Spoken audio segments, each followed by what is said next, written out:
I was in Washington. He's hanging in there. It's fun. It's like an old school music joke, but about suicide. I'm like, what, sorry? That was what? Thanks. Sometimes, I'll be honest with you, I don't want to sound like an egomaniac, but sometimes when 1,500 people laugh at something, I sort of think, that's a good joke. You know you're not the voice in my head, yeah? I fucking love this gig. It just feels like, it's all like, feels like, it's a fun gig and also like a really polite riot. I was in Amsterdam. Just relax. This story's going exactly where you think it's going. I was in Amsterdam. I did a gig in the summer. A beautiful big venue. I had a great time. And I thought, well, I'll walk back to the hotel because it's like a summer's evening and Amsterdam's going to have a fun time. So I walk back. I got stopped in the street by, let's say, a young, attractive, beautiful girl, a prostitute in the street. She stopped me. She went, are you interested? I said, actually, I don't have to pay for sex. I'm a rapist.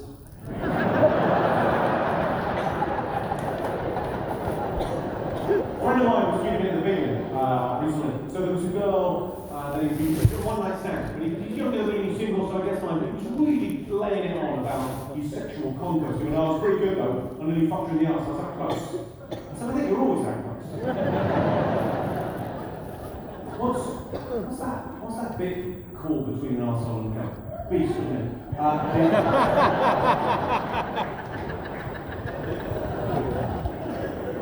What's that? Yes, it was a joke about the perineum. Yes. No. You thought I was asking? No, I'm saying he's somewhere between an arsehole and a cunt. It's normally a joke about. It's not about you, it's about me. It would have been about you if he hadn't kicked off. I've forgotten about your tiny moustache. She'd be right up.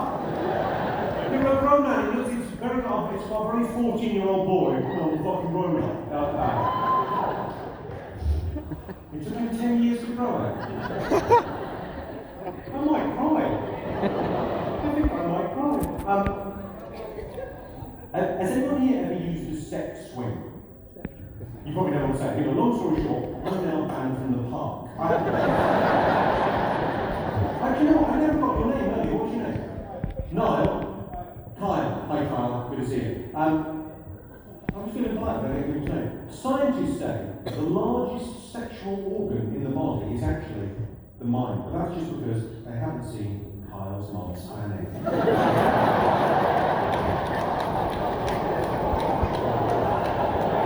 And I'd like to take a moment to thank your mum for letting us use it this evening. It's a wonderful place.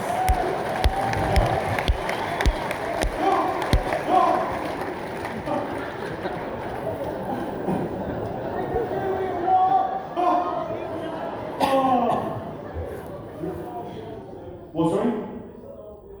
At least I know I'll be home soon.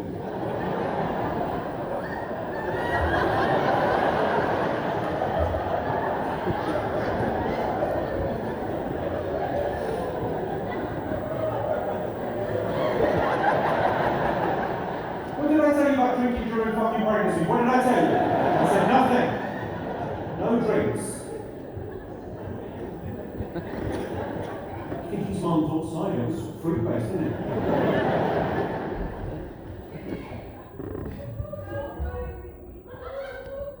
What, sorry? I don't want to be impolite, madam, but stick a dick in it.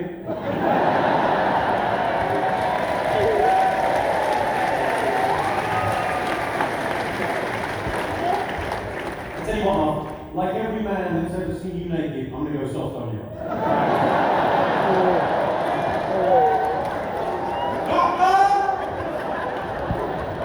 I think we're having fun now. When I give my opinion on gender or race issues, people say it's easy for you to say as a straight, white man. But when I give my opinion as a gay, Chinese lady,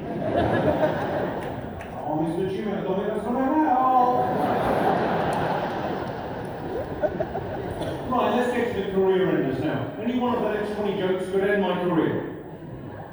Let's roll the dice, shall we? Because I used to worry about telling a joke so offensive I'd never work again. But that was just me thinking like a retarded faggot. No offense, didn't know you did. You pay good money to see an edgy comedian tell edgy jokes. It would be remiss of me not to deliver. And it's never about being offensive. I don't want to offend anyone. I want to make people laugh. That's what I do for a living. I believe passionately in freedom of speech. But you know, I do my best not to offend any ethnic minorities, gender-neutral groups, or fat-disabled lesbo-nonces. But that said, this next 5 minutes or so is going to be closer to the bone than a fat girl eating KFC. KFC, or as I like to call it, the salty pigeon. You never see a pigeon outside of KFC, do you? It's on their outfits.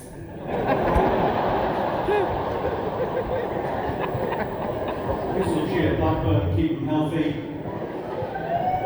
I like to make my own vegetables. I've got a hammer.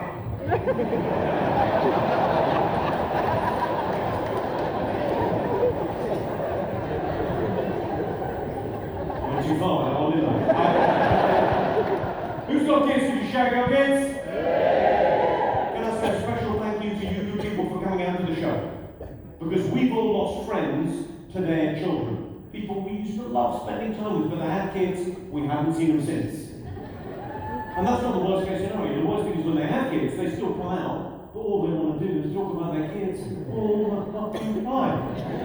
And I never know what to say. What's my frame of reference? I'm going to show me a picture of the kid. Yeah, he's lovely, but no, I haven't seen him.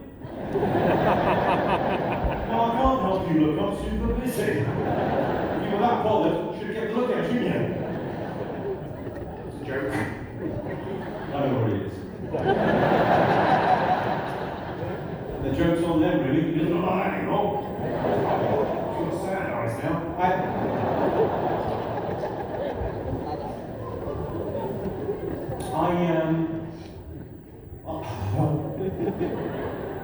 I don't like it when people tell me their kid is adopted. What difference does it make? It's your kid, whether it's biologically yours or a rescue.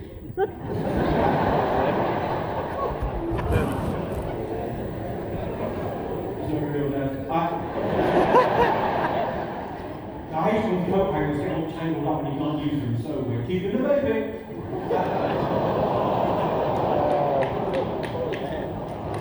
It'll take more than I once got a death threat from the pro-life movement.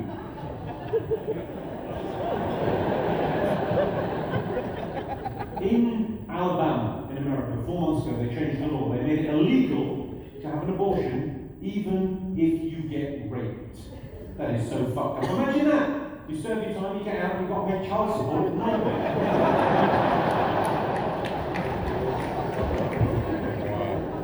Joke's a little bit fucked up. What's that law? This next one, no interruptions, please. A little bit spicy. A little bit of extra spice on this one. Yes, the abortion in Alabama was just a warm-up.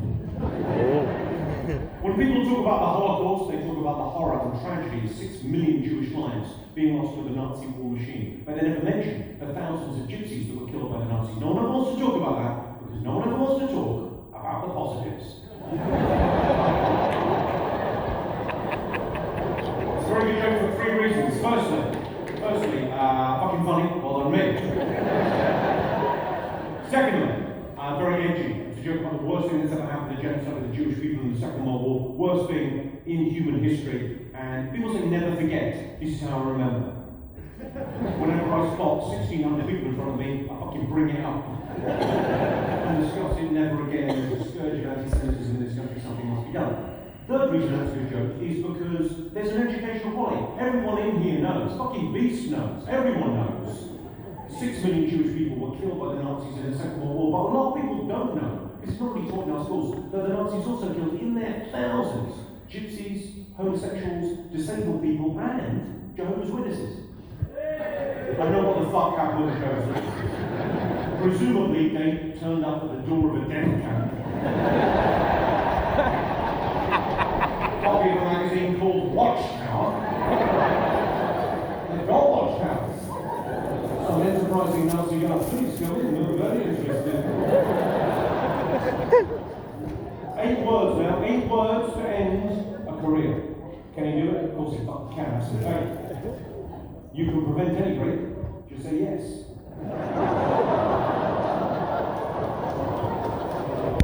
You look as if you really don't want to be laughing at that way. Somewhat ironically, I'm forcing you. If you want to get drunk cheaply, ladies, and I see some of you do, if you want to get drunk cheaply, may I recommend the vodka tampon? It's exactly what you think it is. You get a tampon, you pop in a little bit of vodka, you don't need much, just a capful will suffice, very cost effective. Pop it in your fine china, very drunk, very quickly. And if you're menstruating, Bloody Mary.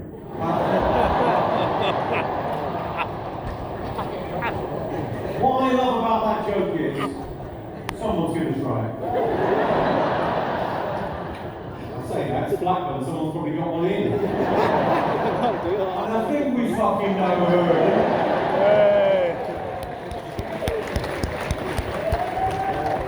A stroke of genius. Is that what happened to Stephen Hawking? And I joke about strokes. If I have a stroke, I'll be laughing on the other side of my face. And people say you can't make jokes about the disabled, they can't stand up for themselves, but anyone that says that disability is never funny has just never seen anyone with cerebral palsy try and get into a hammock. My favourite Stephen Hawking joke that I wrote when he was alive was Stephen Hawking, half man, half computer. I bet when he dies, it's a virus. He's got medical insurance and Norton. I got to tell Stephen that joke. Stephen and I were quite good friends. I mean, that sounds like a weird thing, but true. We used to hang out together and drink, and I used to take him to shows. He used to come to classes in my house. That's the weird world I live in. I was mates with Stephen. And that's my only rule on jokes. The only jokes I won't tell are jokes. Well, you know, sometimes if the person's in front of you that has an issue, and you won't tell that joke, if you've ever got to look around before telling a joke, never tell that fucking joke. I like to think of myself as an equal opportunities offender. Like I'll tell jokes about everything, and then hopefully no one feels picked on or got at because we're all in this together. I think anything is fair game for jokes, and there's no such thing as punching down unless you're looking down. I'm not looking down at anyone, just trying to joke. Good.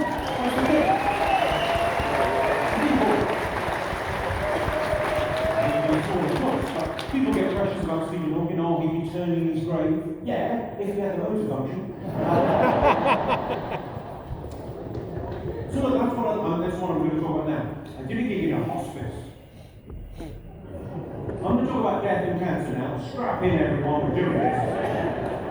So that's why the rub hits the road. But we all share a sense of humour. Everyone in here has got quite a dark sense of humour. And that's a wonderful thing in life. Specifically when life gets bad. When something awful happens to one of you or someone that you love very much, if you've got a great sense of humour, a dark sense of humour, it means that you can laugh in those dark times. And it gives you a bit of respite, right? You can't be frightened and laugh at the same time. So it lifts your spirits a little bit, releases some endorphins, it makes the tough times just that little bit more bearable. So I did a gig in a hospice. It doesn't get more unbearable than that. So I do it every year. It's at the Just Laughs Comedy Festival in Montreal. It's called Hope and Cope, the charity, and there's basically 150 people in a room that are dying of cancer. It's palliative care, it's quite near the end for a lot of them. And then it's friends, family, doctors, nurses. And I'm there, and I've done the gig many times before. I've never gone on last. I went on last and I watched the other comics, 4 other comics on, and they all did great. But none of them mentioned death or cancer. They just did their gags at this afternoon gig, and they did great, and people were laughing, it was lovely, but no one mentioned it. And I was saying to my mates, it's weird, no one's mentioned it. And my mate went, yeah, it's weird, you should mention it. Yeah, I should. Because to tell you what's easy, chat at the back of the room. I walked up to the mic with some degree of trepidation, because I didn't feel I could back down. I felt like I'd be shortchanging these good people. So I walked up to the mic in front of 150 people dying of cancer. And I said, come on, we haven't got much time. Well, and the laugh was amazing. It was really cathartic laugh. It really felt like there was air in the room again, and this very serious, ominous, terrifying thing was being laughed at. And it felt very empowering, and I was really enthused by their response, and so I got overexcited and took it way too far. I followed up with, is anyone here from last year? Spoiler alert. I finished with my favourite cancer joke. Of course I've got a favourite cancer joke, don't my father died. Really? What was it? The big thing. Cancer? No, he drowned.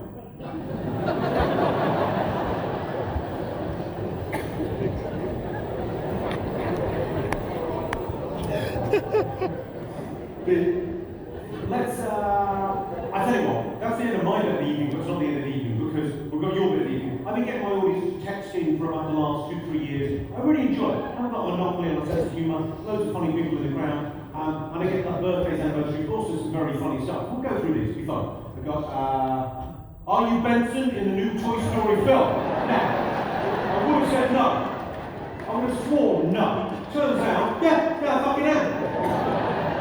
Not only that though, look at this. Loved you in the Goosebumps movie. It seems Geppetto made a terrible mistake turning me into a real one. Last time you were here, you bought everyone a beer because you were an hour late. What are you getting this time for being through the big stuff?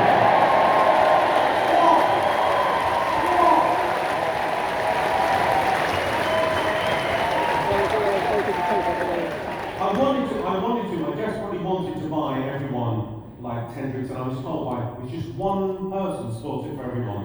She's in charge of like, make Blackburn healthy. She's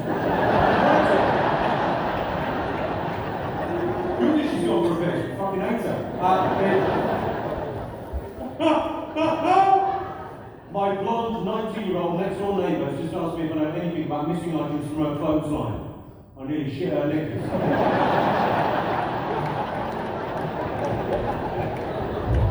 I mean, fun. I spent an hour on my wife's grave today. Bless her, she thinks I'm digging a pond. That's too fucking normal, isn't it?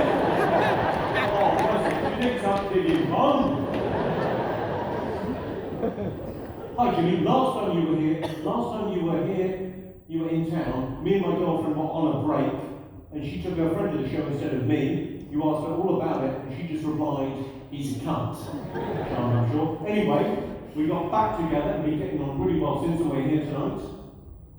I've been planning on asking her something. I was wondering if you'd help me. Will you ask her to apologise for all the...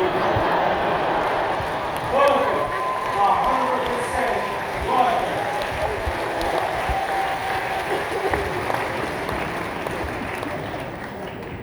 If animals don't want to be eaten, why are they made out of food? Someone's talking fucking sense, aren't they?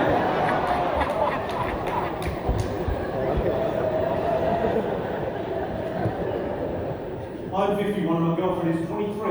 We went out for dinner last night and people kept calling me a paedophile. It really ruined our 10th anniversary. I'd like to dedicate that to a 26-year-old lady.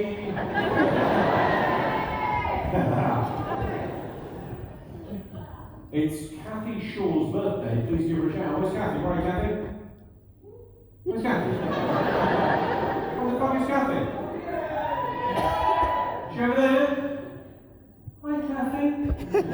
What age are you, Kathy? What, sorry? You're 29? Look at the fucking mileage on it. Sorry, it's rude to ask a lady your age, I'm sorry. How much do you weigh? Happy birthday. Go on, what else you got? Will my husband still love my foof after having a baby?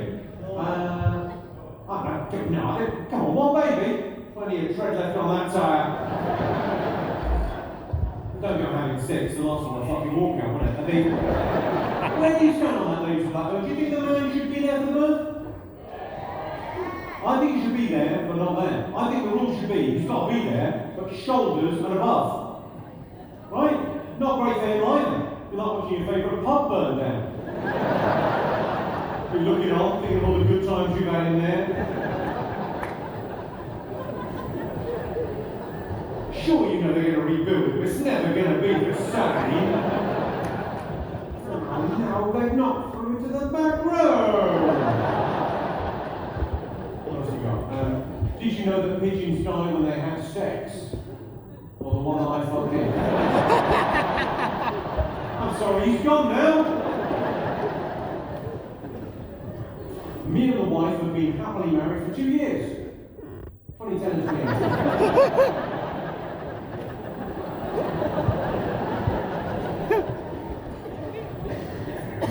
Hi Jimmy, my brother and sister-in-law are sat in the third row. He goes by the name Dave, and his wife Nosh. I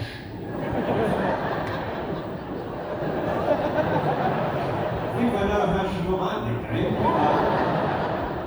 She was, please wish them a happy second anniversary. Where's Dave and Nosh? Right, Dave, where's Nosh? Hi Dave. Hi Nosh. How are you? So Dave, I don't know anything about you. I know that Nosh was, you were head girl. You were head girl, weren't you? Not an official position, just what they called you.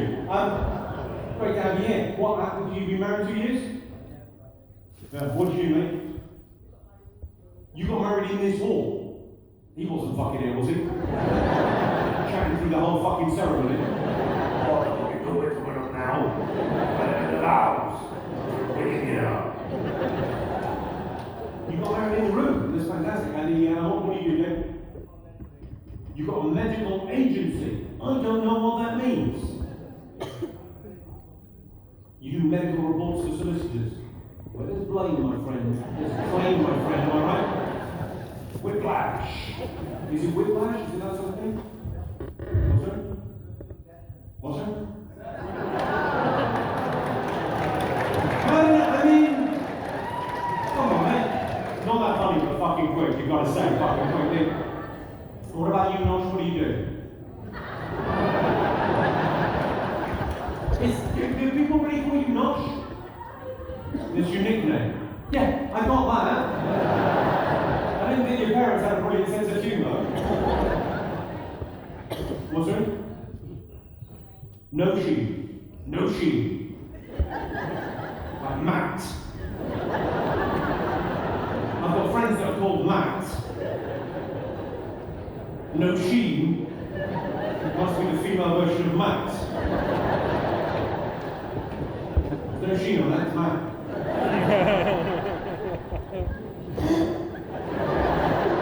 No idea. What else we got?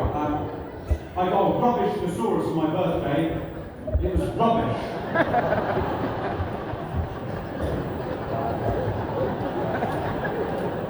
Treble on that.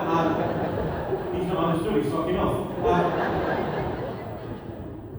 Be careful if you're thinking of getting a rescue cat. My nan had a fall the other day and was literally sat next to her and did fuck all.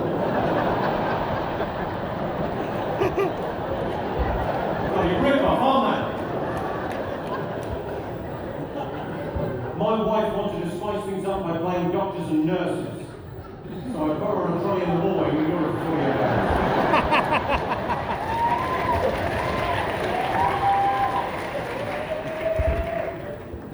My boyfriend has 12 nipples. Sounds funny, doesn't it?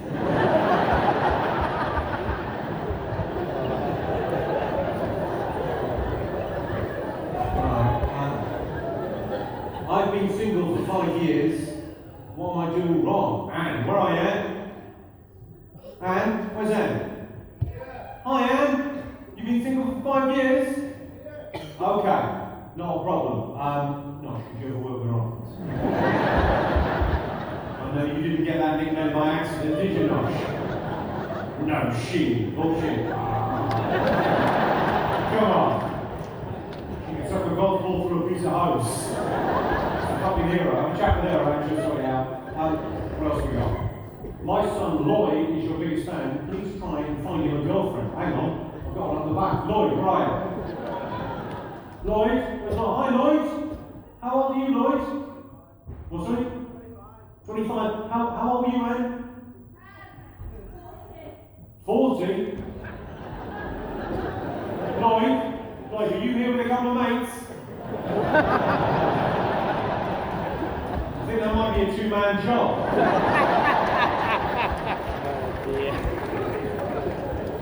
Be less like fucking more like going spelunking, I'd say. Did we ever, Alan? Did they ever, they did, didn't they? They got the Thai boys out of it, didn't they?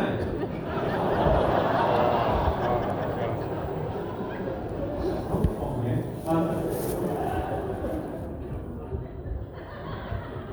15 fucking misses. Autocorrect is so funny, my mom texted me, I love you, and it became don't come home, you're a disappointment.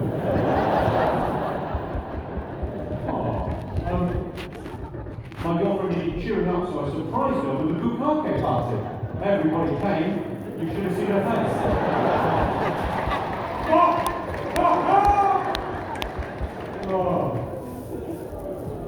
Jimmy, I'm a boob man, but my girlfriend has tiny tits. What do you suggest? Fuck a grown up, you pedo?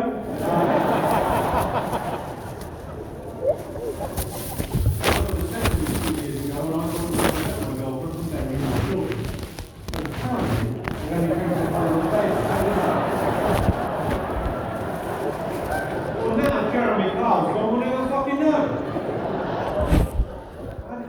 How's this kid got ginger hair?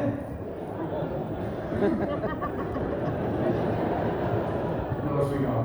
Jimmy, I'm starting seeing this girl with eczema. She's got cracking tits.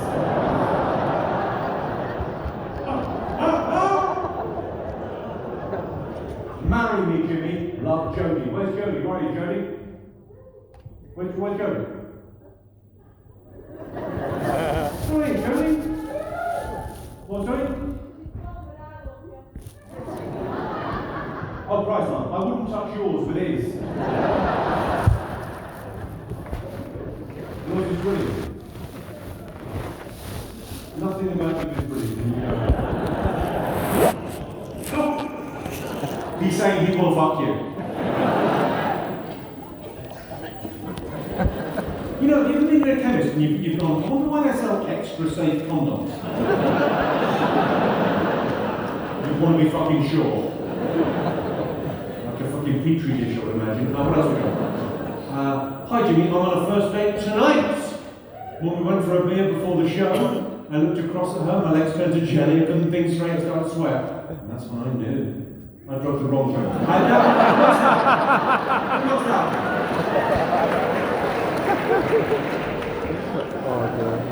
My wife told me to get our ginger son ready for his first day at school. So I punched him in the face and told him to.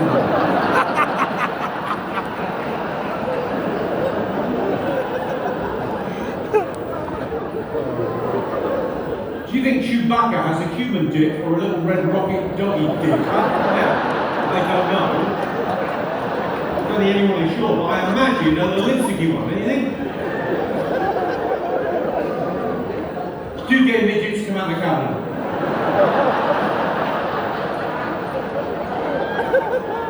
Fucking knows. My uncle used to be a ventriloquist, but he wasn't very good at it. Every time he stuck his fingers up my ass, he told me not to say anything.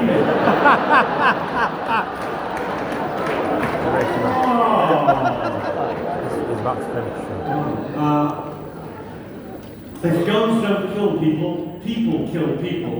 Does that mean toasters don't toast? Toast.